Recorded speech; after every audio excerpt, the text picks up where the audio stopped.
Dear students, আজকে আমি class 9-এর এই যে বুকটা দেখতে পাচ্ছ টেক্সট বুক ব্লিস, এই বুকটার 23 নম্বর পেজের এক্সারসাইজ 7-এ একটা বায়োগ্রাফি রাইটিং আছে। আগে কোশ্চেনটা পড়ি। সেটা হচ্ছে না, write a biography of any Besant within 100 words based on the hints given below.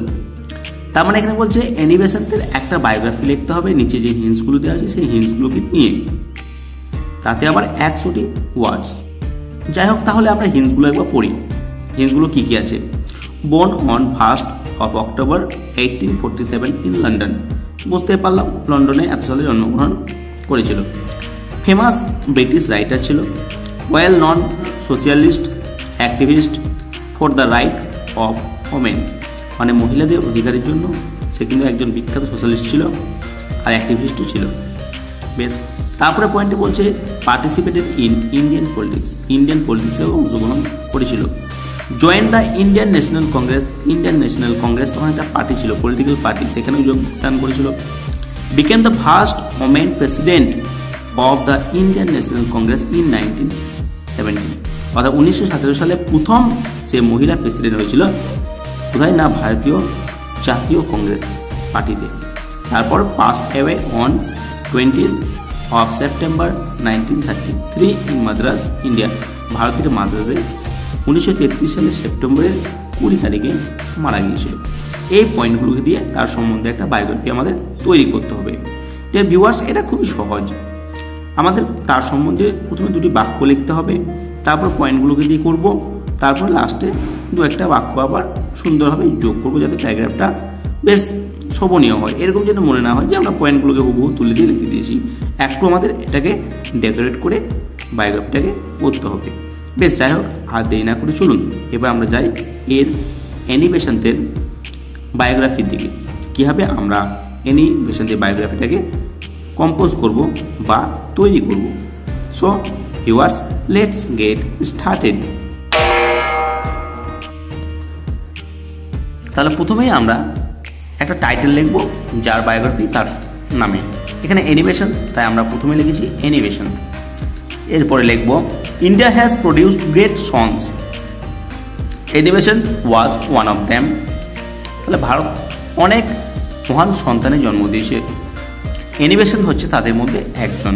Although, যদিও she was an English by birth but an Indian by choice, এর মানে যদিও সে জন্মগতভাবে ছিল একজন ইংলিশ মানে ইংল্যান্ডের, বাট কিন্তু ইন্ডিয়ান বাই চয়েস, কিন্তু পছন্দের দিক দিয়ে সে ছিল ইন্ডিয়ান, মানে সে অন্য বিদেশে জন্মগ্রহণ করলেও সে নিজের পছন্দে ভারতেই এসেছিলেন। সেই জন্য এই কথাটি এখানে বলা হয়েছে। বা খুব সুন্দর একটা বাক্য। প্রথম লাইনটা আমরা সবার ক্ষেত্রে ইউজ করতে পারি। যারও বায়োগ্রাফি আসবে, যে কোনো ব্যক্তির বায়োগ্রাফি, যে কোনো পণ্ডিত বায়োগ্রাফি, যে কোনো মনীষীর বায়োগ্রাফি হলে আমরা প্রথম লাইনটা ইউজ করতে পারি। India has produced great sons, অ্যানিমেশনের জায়গায় তার নাম লিখে দিলাম, ওয়াজ ওয়ান অফ দ্যাম, বাস হয়ে গেল। এটা দিয়ে কিন্তু আমরা যে কোনো ব্যক্তির বায়োগ্রাফি আমরা করতে পারি। C was a great freedom fighter, তিনি ছিলেন একজন মহান কি স্বাধীনতা সংগ্রামী। এরপর আমরা যে পয়েন্টগুলো আছে সেই পয়েন্টগুলোকে বেস করে একটার পর একটা বাক্যগুলি লিখব। She was born on 1st October 1847 in London, তিনি লন্ডনে 1847 সালে 1st অক্টোবর জন্মগ্রহণ করেছিলেন। She was famous British writer, তিনি ছিলেন একজন বিখ্যাত ব্রিটিশ লেখিকা।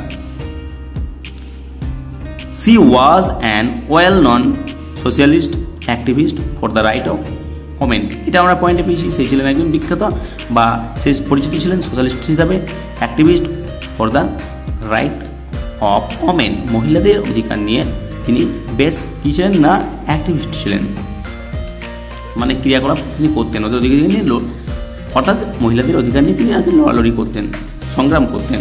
লেটার পরে she participated in Indian politics, পরে তিনি অংশগ্রহণ করেন ভারতীয় রাজনীতিতে। She join the Indian National Congress, তিনি যোগদান করেন ভারতীয় জাতীয় কংগ্রেসে। To make free our mother India from the clutches of British, তার মানে তিনি যোগদান কেন করেছিলেন না ভারতকে ব্রিটিশদের বন্ধন থেকে মুক্ত করার জন্য। She became the first woman president of the Indian National Congress in 1917 মানে 1917 সালে তিনি প্রথম মহিলা যিনি ভারতীয় জাতীয় কংগ্রেসের প্রেসিডেন্ট হয়েছিলেন। This great lady passed away on 20th of September 1933 in Madras, India মানে এই মহান মহিলাটি 1933 সালে মাদ্রাসে সেপ্টেম্বরের 20 তারিখে পরলোক গমন করেন। Her contribution to India is unremarkable মানে ভারতের প্রতি তার অবদান হচ্ছে এক অবিস্মরণীয়। Even if যদিও she passed away তিনি মারা গিয়েছেন তবুও she will be alive in our heart forever তবুও তিনি আমাদের হৃদয়ে চিরজীবিত হয়ে থাকবেন। এখানে আমরা ইভেন ইফের নিচে অলদো লিখতে পারি, although he is no more with us যদিও তিনি আমাদের মধ্যে আর নেই তবুও she will be alive in our heart forever তবুও তিনি আমাদের হৃদয়ে সারা জীবনের জন্য জীবিত হয়ে থাকবেন। এটাও তোমরা লিখতে পারো। তাহলে এখানে আমরা প্রথম যে লাইনটা লিখেছি সেটা খুবই সুন্দর একটা লাইন, খুবই কমন লাইন। এখানে তোমরা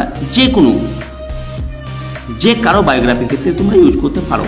আর এই যে লাস্টে এটাও তোমরা যে কারোর ক্ষেত্রে তোমরা এটা ইউজ করতে পারো। কোনটা ইউজ করবে না এখানে আছে দেখো হার কন্ট্রিবিউশন টু ইন্ডিয়া ইজ আনরিমার্কেবল। যদি ইন্ডিয়ার হয় তাহলে ইন্ডিয়া লিখবে, তাহলে লিখবে তার অবদান ভারতের প্রতি তার অবদান হচ্ছে অবিস্মরণীয়। হয়ে গেল, এটাও কমন বাক্য সবার ক্ষেত্রে লেখা যাবে। আর লাস্টে যে বাক্যটা আছে সেটা কি না সেটা হচ্ছে ইভেন ইফ। আমি বলবো ওটা লেখা তো, কারণ নিচেটা বেশি লিখবে, এটা বেশি শ্রুতিশ্রাব্য হবে, মানে শুনতে ভালো লাগে। অলদো যদিও she is no more with us যদিও তিনি আমাদের মধ্যে আর নেই তবুও she will be alive in our heart forever তবুও তিনি আমাদের হৃদয়ে সারা জীবনের জন্য চিরজীবিত হয়ে থাকবেন। এইটুকু হচ্ছে কিনা অ্যানিমেশনের 100টি ওয়ার্ডের মধ্যে একটা বায়োগ্রাফি। খুবই সহজ, আর এই বায়োগ্রাফিটা করলে তোমরা যে কোনো বায়োগ্রাফিও সহজেই করতে পারবে। তা যাই হোক viewers, it is enough for today. Hope to meet you again with another topics and another videos. Till then, please keep watching my videos, and viewers don't forget to share, comment, like my videos.